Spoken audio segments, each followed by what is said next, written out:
आप देख रहे हैं ENI live next generation media.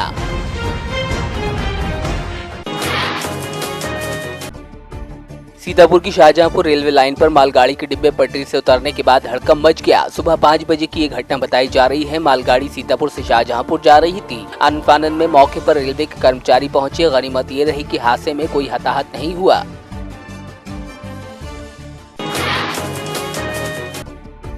Sitapur के मिश्रिक नैमिषारण्य में चल रहे 84 कोसीय परिक्रमा मेले में संतों का अनोखा संगम देखने को मिला, जहां कई राज्यों से आए संतों ने हवन कर मेले में आए लोगों को भोजन कराया। इस मौके पर निकाली गई नैमिषनाथ की शोभा यात्रा भी लोगों के आस्था का केंद्र रही। मेले में मुंबई से आए माधवाचार्य ने बताया कि यहां देश भर के कई महंत और संत आए हैं, जो यहाँ शाही स्नान भी करेंगे।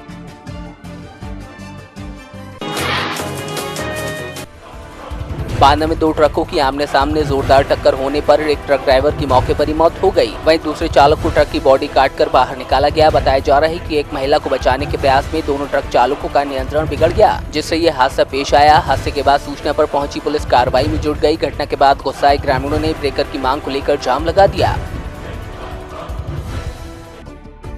रेल में सफर करने वाली महिलाओं की सुरक्षा के दावों की उस समय पोल खुल गई, जब बांदा में कानपुर पैसेंजर ट्रेन में टप्पेबाजों ने महिला के बैग से लाखों के जेवर पार कर दिए, जिसके बाद महिला ट्रेन में ही रोती रही। लेकिन मौके पर जीआरपी पुलिस को कोई सिपाही नजर नहीं आया। वहीं लोगों का आरोप है कि जीआरपी की मिलीभगत से ही चोरों का ये गिरोह रेलवे रूट पर सक्रिय है, जो वारदातों को अंजाम देता है।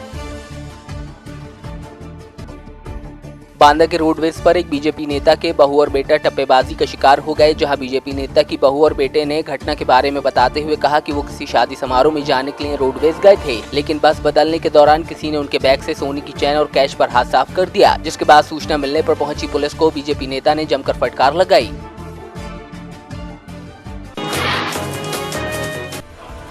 कासगंज के सोरो में एक विवाहिता ने आए दिन दहेज प्रताड़ना के चलते फांसी लगाकर आत्महत्या कर ली। वहीं सूचना पर पहुंचे विवाहिता के परिजनों का आरोप है कि ससुराली जन आए दिन विवाहिता से दहेज की मांग करते थे, जिसको लेकर पहले भी कई बार विवाद हो चुका था। वहीं अब तंग आ चुकी विवाहिता ने यह कदम उठा लिया। इस घटना के बाद मौके पर पहुंची पुलिस ने शव को कब्जे में लेकर पोस्टमार्टम के लिए भेज कार्रवाई शुरू कर दी है।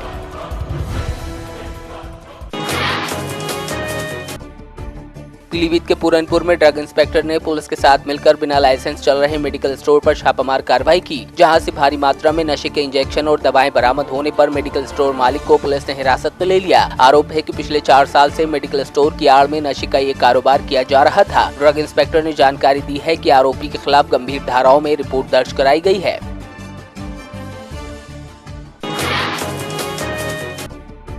सुल्तानपुर में जिलाधिकारी द्वारा पुनरीक्षित राष्ट्रीय क्षय रोग नियंत्रण कार्यक्रम के तहत जिला अस्पताल परिसर में श्री टीबी क्लिनिक के क्षय रोगी खोज अभियान का शुभारंभ किया गया। इस मौके पर जिलाधिकारी ने कहा कि महाअभियान को सफल बनाने के लिए जो टीमें घर घर जा रही हैं, वो अपना सक्रिय सहयोग दें, जिससे जिले को क्षय रोग मुक्त किया जा सके। उन्होंने बताया कि सरकार का प्रयास है कि 2025 तक देश को टीबी मुक्त बनाया जाए।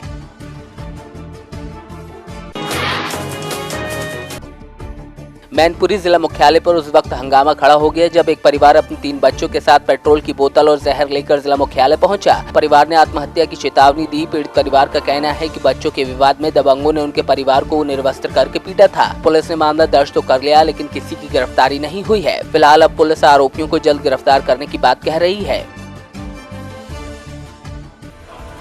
मैनपुरी के थाना अलाउ क्षेत्र में एक पिता ने अपनी 9 साल की मासूम बच्ची को सिर्फ इसलिए जिंदा जला दिया क्योंकि उसकी पत्नी मायके से होली के बाद लौटने वाली थी। पीड़ित बच्ची जिला चिकित्सालय में भर्ती है, जहां उसका इलाज चल रहा है। फिलहाल पुलिस ने आरोपी पिता के खिलाफ मामला दर्ज कर उसे गिरफ्तार कर लिया है।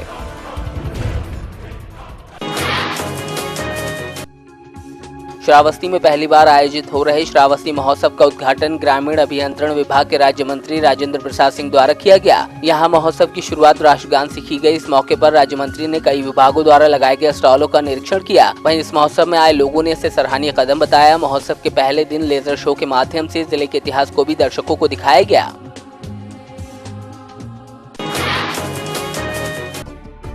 मिर्जापुर के राजदीप महिला महाविद्यालय में भाजपा द्वारा स्वागत समारोह का आयोजन किया गया, जहां बतौर मुख्य अतिथि रहे राज्य मंत्री अनिल राजभर ने सपा बसपा और कांग्रेस पार्टी पर निशाना साधा। उन्होंने कहा कि पिछले कई सालों में इन पार्टियों ने राजभर, बिहार, बिंद आदि पिछड़ी जातियों के विकास पर ध्यान नहीं दिया। उन्होंने कहा कि राजभर समाज को एकजुट होकर अपने हक और अधिकार की लड़ाई लड़नी होगी, तभी आने वाली पीढ़ियों का भविष्य सुरक्षित हो सकेगा।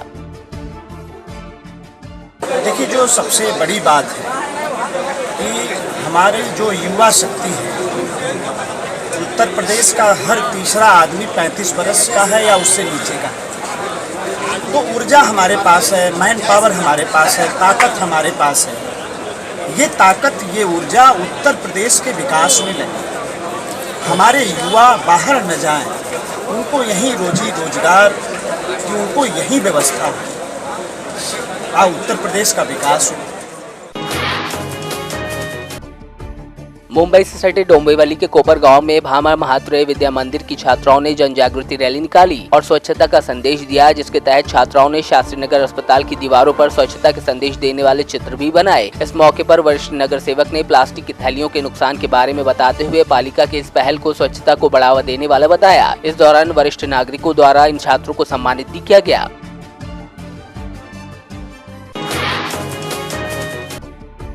बलौदाबाजार में बिलाईगढ़ के आयुर्वेद ग्राम परसडी में जिला स्तरीय जन समस्या निवारण शिविर का आयोजन किया गया, जहां मुख्य अतिथि के रूप में राज्यसभा सांसद भूषण लाल जागड़े शामिल रहे। वहीं शिविर में जिला स्तरीय अधिकारियों ने भी उपस्थित होकर लोगों को शासन की कई योजनाओं के बारे में जानकारी दी। साथ ही ग्रामीणों की समस्याओं का निराकरण करने के लिए पंजीयन भी किया गया। शिविर के दौरान सांसद ने उज्ज्वला योजना के हितग्राहियों को गैस कनेक्शन भी प्रदान किया।